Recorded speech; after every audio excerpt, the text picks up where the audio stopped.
Good morning class.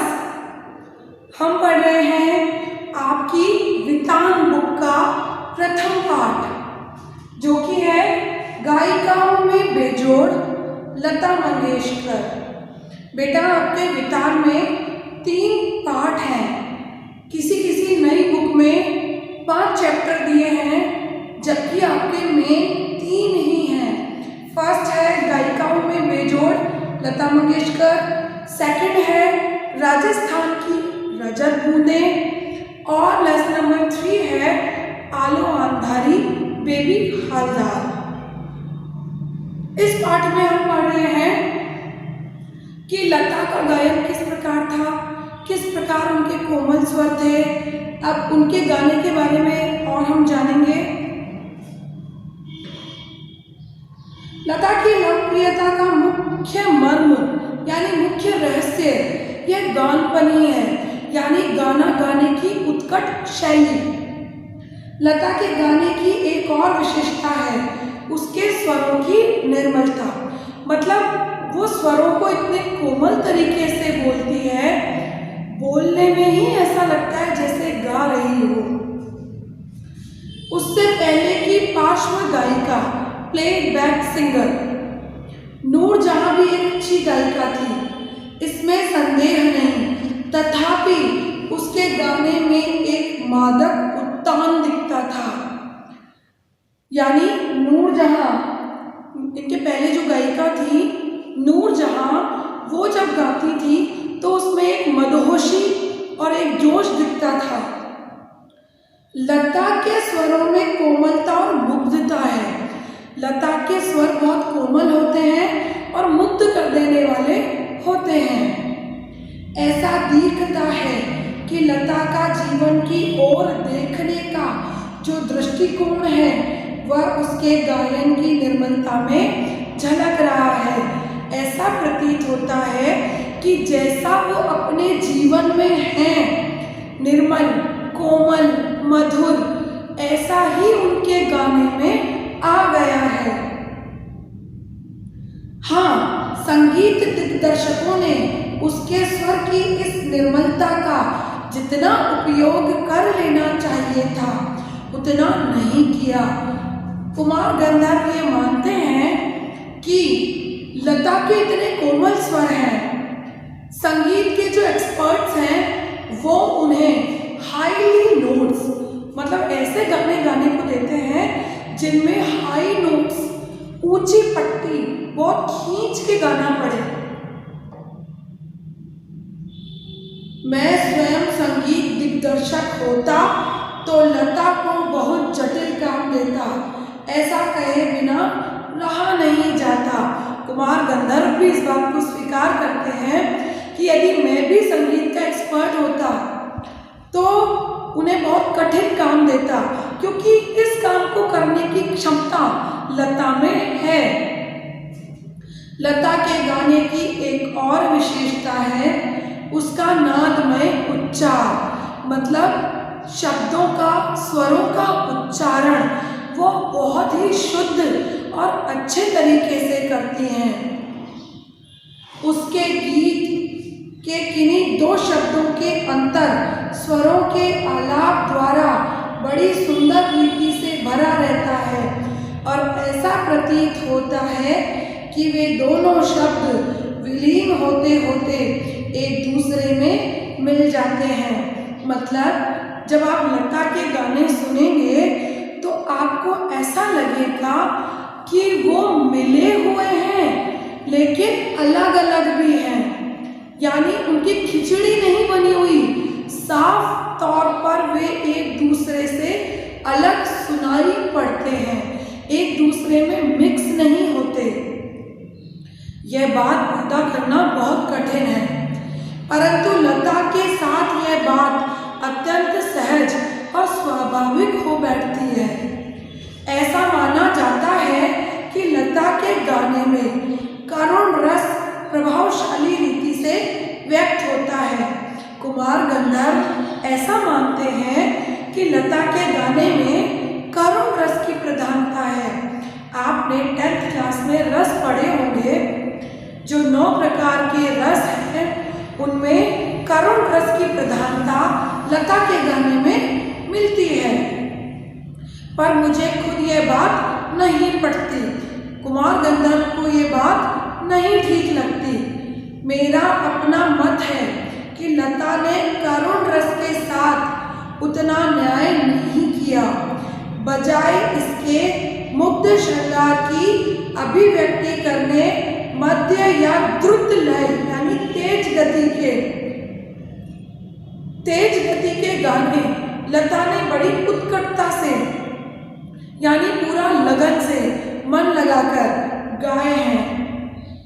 मेरी दृष्टि से उसके गायन में एक और कमी है, तथापि यह कहना कठिन होगा कि इसमें लता का दोष कितना है और संगीत दिग्दर्शकों का कितना। लता का गाना सामान्यतः ऊंची पट्टी में रहता है। गाने में संगीत दिग्दर्शक उसे अधिकाधिक ऊंची पट्टी में गवाते हैं और उसे अकारण ही चिल्वाते हैं। कुमार गंधर्व का मानना है कि लता ने करुण रस की बजाय श्रृंगार रस के गाने बहुत अच्छे से गाए हैं। एक बात और कहते हैं कुमार गंधर्व कि मुझे ऐसा लगता है कि जो संगीत के एक्सपर्ट्स हैं, म्यूजिक डायरेक्टर, कंपोजर, ये सब जो हैं लता को अकारण ही हाई नोट्स वाले गाने दे देते हैं जिनमें उसे बहुत चीखना या चिल्लाना पड़ता है। एक प्रश्न उपस्थित किया जाता है कि शास्त्रीय संगीत में लता का स्थान कौन सा है। मेरे मत से यह प्रश्न खुद ही प्रयोजनहीन है। प्रयोजनहीन यानी निरुद्देश्य। ये खुद हमारे सामने एक प्रश्न रख रहे हैं कि लता का शास्त्रीय गायन में देखो जो फिल्मों के लिए गाया जाता है उसे चित्रपट संगीत कहते हैं और इनका जो आधार होता है, इन संगीत की जो व्याकरण होती है वो शास्त्रीय संगीत है। इसका कारण यह है कि शास्त्रीय संगीत और चित्रपट संगीत में तुलना हो ही नहीं सकती। जहाँ गंभीरता शास्त्रीय संगीत का स्थायी भाव है, वहीं जलदलय और चपलता चित्र संगीत का मुख्य गुणधर्म है। देखो बेटा, ये कह रहे हैं शास्त्रीय संगीत में गंभीरता होती है, जैसे व्याकरण है उसके नियम होते हैं, तो यह नियमों से चलता है, सिद्धांतों से चलता है। इसकी सुर, गति, लय, ताल, ध्वनि आदि के अपने नियम होते हैं। जबकि चित्रपट संगीत उसमें इंग्लिश मिक्स होती है, उसमें पंजाबी मिक्स हो सकती है, कभी कभी उस पर रैप सॉन्ग हो सकता है। आप उसे मिक्स करके, आपने जो आजकल के गाने देखे होंगे धूम धड़ाके, कुछ भी वो मनोरंजक और फिल्म की जो स्थिति होती है उसके अनुसार फिल्माए जाते हैं, तो इन दोनों की तुलना तो हो ही नहीं सकती।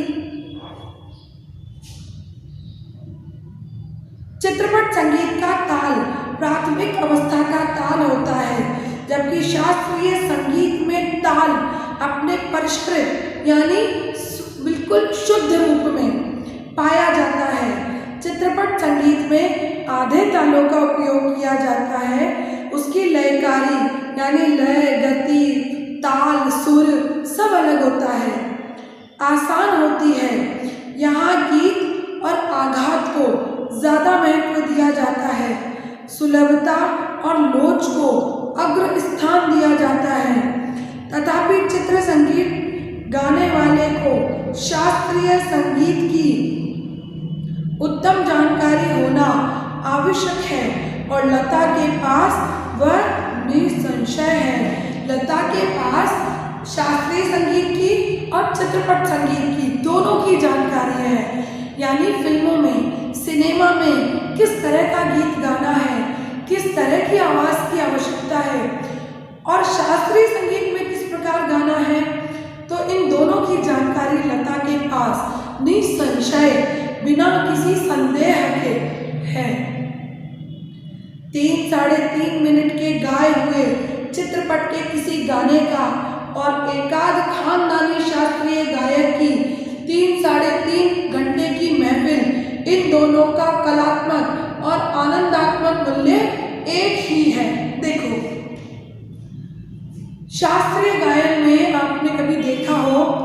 सभी लोग स्टेज पर बैठते हैं और कुछ उसके लिए जजेस होते हैं और वो उनमें जो भाग लेने वाले होते हैं उनको एक अलग ही प्रकार के रस की प्राप्ति होती है। उसमें संगीत का व्याकरण चलता है, उसमें उन्हें बिल्कुल आधारभूत जानकारी होती है। हम जैसे लोग यदि उसमें बैठ जाए तो शायद हमें बोरियत होने लगे, लेकिन चित्रपट संगीत, फिल्मों के संगीत हमें कितने ही सुनवा लीजिए, नेहा कक्कड़ का हो चाहे टोनी टक्कर का हो, हमें सब अच्छा लगेगा। लेकिन शास्त्रीय संगीत, ये कुमार गंधर्व के हिसाब से बात की जा रही है कि 3 मिनट का चित्रपट का गाना हो या 3.5 घंटे की शास्त्रीय संगीत की महफिल हो, दोनों का जो आनंदात्मक मूल्य है, आनंद प्राप्त करने का मूल्य है, वो एक ही है। हो सकता है मुझे किसी गाने में आनंद आता हो तो मुझे 3 मिनट में ही वो आनंद प्राप्त हो जाएगा, मैं कोई गाना सुनूंगी, मुझे अच्छा लगेगा और मुझे वो आनंद प्राप्त हो जाएगा। लेकिन कई व्यक्ति ऐसे होंगे जिन्हें चित्रपट संगीत के गाने अच्छे नहीं लगेंगे, उन्हें शास्त्रीय संगीत की महफिल अच्छी लगेगी। किसी उत्तम लेखक का कोई विस्तृत लेख जीवन के रहस्य का विशद रूप में वर्णन करता है तो वही रहस्य छोटे से सुभाषित या नन्ही कहावत में सुंदरता और परिपूर्णता से प्रकट हुआ दृष्टिगोचर होता है। शास्त्रीय संगीत और चित्रपट संगीत को लेखक ने यहाँ एक उदाहरण के माध्यम से समझाया है।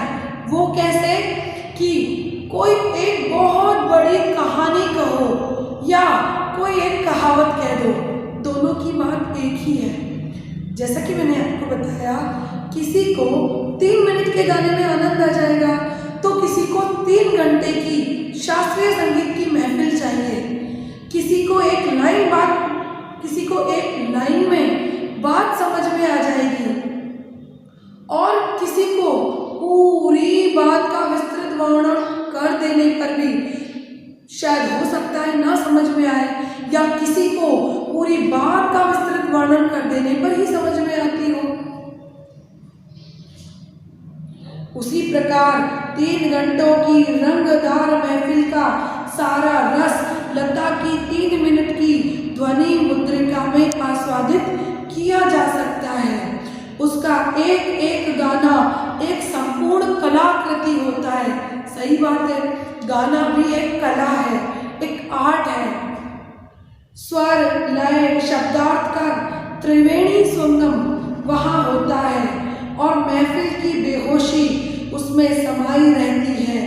वैसे देखा जाए तो शास्त्रीय संगीत क्या और चित्रपट संगीत क्या, अंत में रसिक को आनंद देने की सामर्थ्य किस गाने में कितना है, उस पर उसका महत्व ठहराया जाना उचित है। देखो बेटा, इन पंक्तियों में ये कह रहे हैं कि किसी को चित्रपट में आनंद आ रहा है या शास्त्रीय गायन में आनंद आ रहा है, इस बात का निष्कर्ष उसी पर छोड़ देना बेहतर है।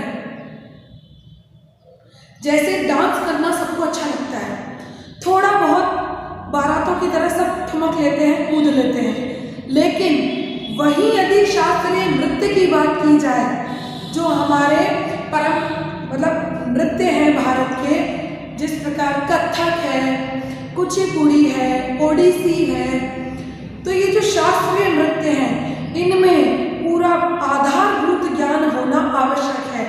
हो सकता है आपको केवल नृत्य आनंद लेने के लिए करते हो तो आपको कथक में आनंद ना आए, हो सकता है आप उसको समझ ही ना पाए कि वो अपने भावों के द्वारा क्या कहना चाह रहे हैं। तो वही चीज़ यहाँ दिखाई गई है कि चित्रपट संगीत और शास्त्रीय संगीत में क्या अंतर है।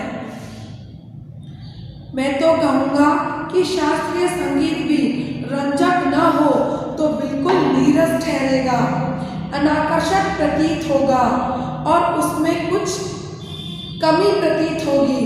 गाने में जो गानपन प्राप्त होता है वह केवल शास्त्रीय बैठक के पक्केपन की वजह से, ताल सुर के निर्दोष ज्ञान के कारण नहीं। गाने की सारी मिठास, सारी ताकत, उसकी रंजकता पर मुख्यतः अवलंबित रहती है। और रंजकता यानी मनोरंजकता, हमें रस देने का सामर्थ्य उसमें कितना है। रंजकता का मर्म रसिक वर्ग के समक्ष कैसे प्रस्तुत किया जाए, किस रीति से उसकी बैठक बिठाई जाए और श्रोताओं से कैसे सुसंवाद साधा जाए, इसमें समाविष्ट है। किसी मनुष्य का अस्थि पंजर और एक प्रतिभाशाली कलाकार द्वारा उसी मनुष्य का तैल चित्र यानी ऑयल पेंटिंग, इन दोनों में जो अंतर होगा वही गायन के शास्त्रीय ज्ञान और उसके स्वरों द्वारा की गई सुसंगत अभिव्यक्ति में होगा। देखिए, एक कोई मनुष्य आपके सामने प्रत्यक्ष खड़ा है तो उसमें अंतर होगा, और एक आप किसी की फोटो या किसी चित्रकार द्वारा बनाई गई ऑयल पेंटिंग देख रहे हैं तो उन दोनों में पर्याप्त अंतर होगा। तो उसी प्रकार ये कह रहे हैं कि शास्त्रीय संगीत और चित्रपट संगीत में भी अंतर होता है। कई बार आपने देखा होगा कि कभी कभी हम किसी सभा में गए तो वहाँ हम बोर होने लगते हैं। ऐसा लगता है ये लोग क्या स्पीच दे रहे हैं, क्यों बोल रहे हैं, क्या बोल रहे हैं, बुद्धि ही समझ में नहीं आते। लेकिन कई बार ऐसा होता है कि ऐसा प्रखर वक्ता हमारे समक्ष उपलब्ध हो, उपस्थित हो कि ऐसा लगता है सुने ही जाओ। एक पल के लिए यदि कोई बीच में टोके तो ऐसा लगता है रुको, सुनने दो वो क्या कह रहा है, हमें उसमें आनंद आने लगता है। तो वही अंतर इन्होंने शास्त्रीय संगीत और चित्रपट संगीत में समझाया है। तो बेटा, ये आज हमारे पाठ का सेकंड पार्ट है। अगले पार्ट में हम आगे का पार्ट